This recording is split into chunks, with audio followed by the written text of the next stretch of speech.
A suicide note. 1964. As I prepare to take my life, I feel it necessary to assuage any guilt or pain I have introduced through this act. It is not the fault of anyone other than him. For once I awoke and felt his presence, and once I awoke and saw his form. Once again I awoke and heard his voice and looked into his eyes. I cannot sleep without fear of what I might next awake to experience. I cannot ever wake. Goodbye. Found in the same wooden box were 2 empty envelopes addressed to William and Rose, and 1 loose personal letter with no envelope. Dearest Linny, I have prayed for you. He spoke your name. A journal entry translated from Spanish. 1880. I have experienced the greatest terror. I have experienced the greatest terror. I have experienced the greatest terror. I see his eyes when I close mine. They are hollow, black. They saw me and pierced me. His wet hand. I will not sleep. His voice. A mariner's log. 1691. He came to me in my sleep. From the foot of my bed, I felt a sensation. He took everything. We must return to England. We shall not return here again at the request of the Rake. The Rake. From a witness. 2006. 3 years ago, I had just returned from a trip from Niagara Falls with my family for the 4th of July. We were all very exhausted after a long day of driving, so my husband and I put the kids right to bed and called it a night. At about 4 a.m., I woke up thinking my husband had gotten up to use the restroom. I used the moment to steal back the sheets, only to wake him in the process. I apologized and told him I thought he got out of bed. When he turned to face me, he gasped and pulled his feet up from the end of the bed so quickly his knee almost knocked me out of the bed. He then grabbed me and said nothing. After adjusting to the dark for a half second, I was able to see what caused the strange reaction. At the foot of the bed, sitting and facing away from us, there was what appeared to be a naked man or a large hairless dog of some sort. Its body position was disturbing and unnatural, as if it had been hit by a car or something. For some reason, I was not instantly frightened by it, but more concerned as to its condition. At this point, I was somewhat under the assumption that we were supposed to help him. My husband was peering over his arm and knee, tucked into the fetal position, occasionally glancing at me before returning to the creature.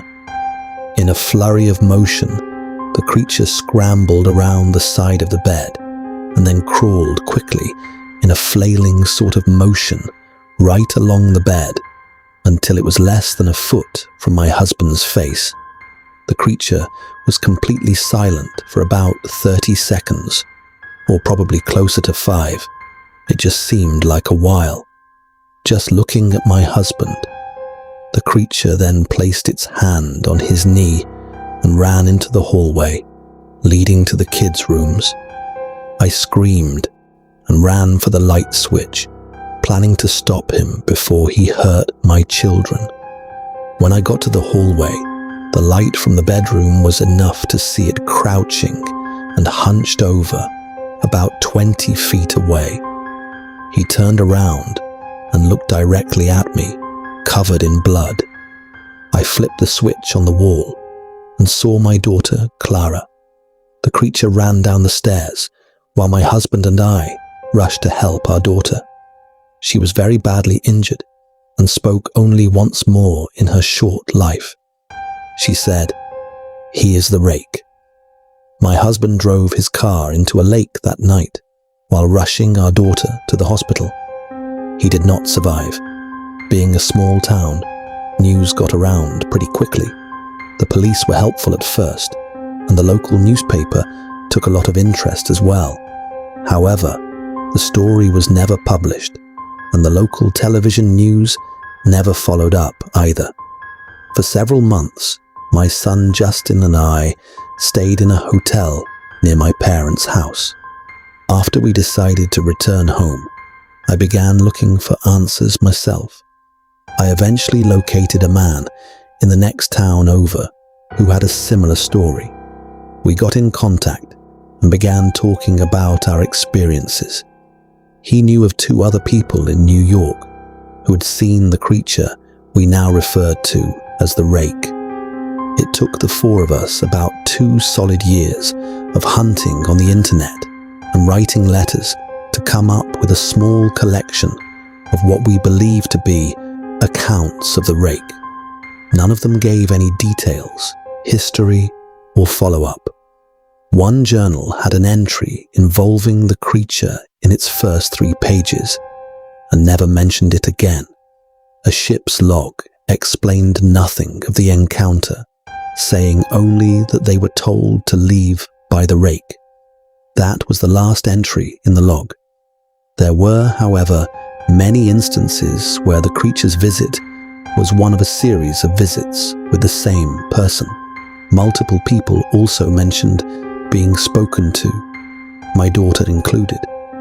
This led us to wonder if the Rake had visited any of us before our last encounter. I set up a digital recorder near my bed and left it running all night, every night, for 2 weeks.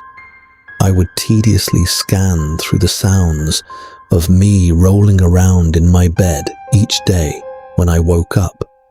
By the end of the 2nd week, I was quite used to the occasional sound of sleep while blurring through the recording at 8 times the normal speed. This still took almost an hour every day. On the first day of the 3rd week, I thought I heard something different. What I found was a shrill voice. It was the Rake.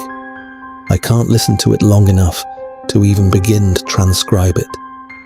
I haven't let anyone listen to it yet.